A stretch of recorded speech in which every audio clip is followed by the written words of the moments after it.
নমস্কার বন্ধুরা, আমার চ্যানেলে আপনাদেরকে স্বাগত। আজ আপনাদের দেখাবো সুস্বাদু ঝিঙের খোসা বাটা। তার জন্য প্রথমে নিলাম ঝিঙের খোসা, একটা মাঝারি সাইজের পেঁয়াজ কুচি, 7-8 কোয়া রসুন বাটা। আর প্রথমে ঝিঙের খোসাগুলোকে ভালোভাবে সেদ্ধ করে নিতে হবে।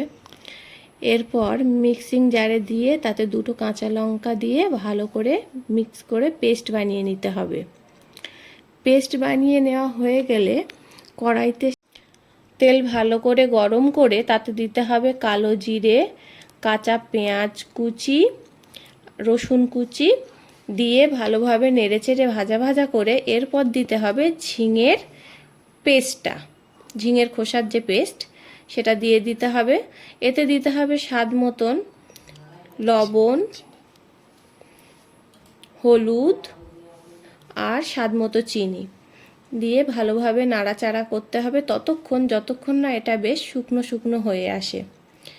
এরপর শুকনো শুকনো হয়ে গেলে ব্যাস আর কি, এটা তৈরি। তারপর নামিয়ে নিয়ে গরম ভাতে পরিবেশন করুন। আর আমাকে জানাতে কিন্তু ভুলবেন না।